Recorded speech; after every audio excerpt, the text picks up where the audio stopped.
Hey guys, this is Candy Goose Reviews, a YouTube channel dedicated to reviewing Candy Goose and other luxury winter coats. And in today's video, I'm going to be talking about the North Face Gotham jacket. So this jacket is one of 3 North Face Gotham jackets that were created. There's the Gotham 1, the Gotham 2, and the Gotham 3. This one is the Gotham 1. So in this review, I'm going to talk about 3 general things of this jacket: the functionality, quality, and the features/details. So the first is the functionality. The most important function of a winter coat is that it keeps you warm. And this jacket does a pretty good job of keeping you warm. It has 550 downfill in it.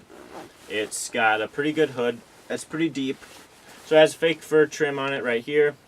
And the hood has some kind of down. I think it has down in it. There's some padding in it. But you can tuck your head in pretty far in there. And if you have a scarf or a hat on, it should do a pretty good job of keeping your head warm. And your core should stay pretty warm because, like I said, there's 550 downfill in the arms in the core of this jacket. And I've tested it in not super cold conditions, but maybe like the low 20s, and it has done a pretty good job keeping me warm from the wind and even some precipitation. So it has this high vent material on the exterior shell, which is water, they call it water, I think they call it waterproof, maybe water resistant, but it's also pretty breathable and wind resistant.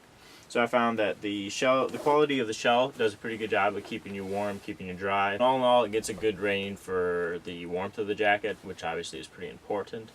Next, I'll be talking about the quality of the jacket. The quality is a little disappointing in my opinion because there's certain things on the jacket that I've noticed some wear, certain things that haven't aged so well, and ideally, if you're spending money on a winter coat and you want it for a long time, you don't want these things, certain things on the jacket to fail. So the first thing that's kind of failed on this jacket is this zipper down here.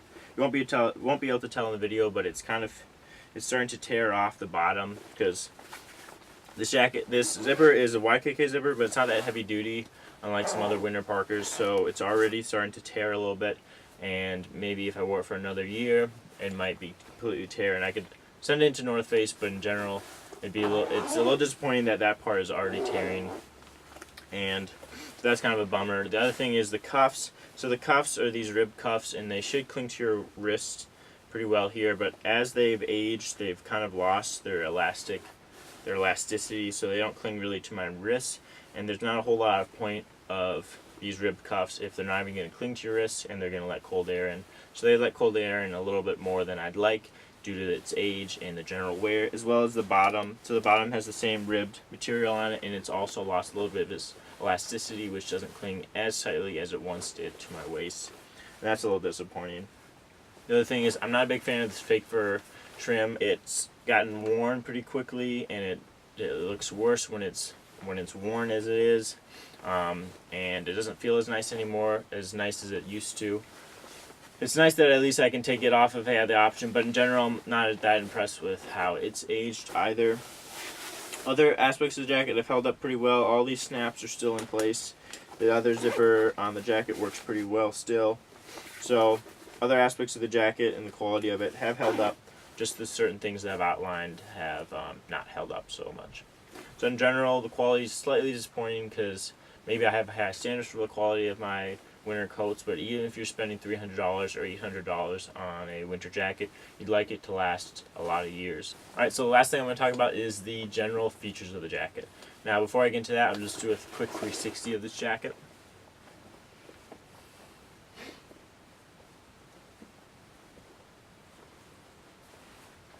So there's a lot of nice features of this jacket. I mean, I like the exterior shell a lot because it's North Face's high vent material or whatever they want to call it. So it's lightweight material, and it is water resistant at least, and it is pretty breathable. So I don't get overheated in this jacket, which is nice. And in general, I like how light it is. So it's lightweight. It's comfortable when you're wearing it. There's a lot of other coats that kind of make you feel bogged down. This coat doesn't do that to you. Another thing I like a lot about is the fleece lined handwarm pockets down here. Ideally I like handwarm pockets a little higher, but these ones do a pretty good job keeping your hands warm. Up here I really like this cell phone pocket, so you can put your cell phone in here, you can put your headphones up through there, and that's just a kind of a nice feature because it would be pretty easy just to put a little pocket here, but in all honesty you don't really need it because you got 2 pockets down here, you have a pocket here, and you have 2 pockets inside. So it's nice that they just decided to just change it up and do something that could serve a pretty good practical use because everyone has a cell phone. It's nice to put in a little pocket here and you can even listen to music with the headphone pocket there as well.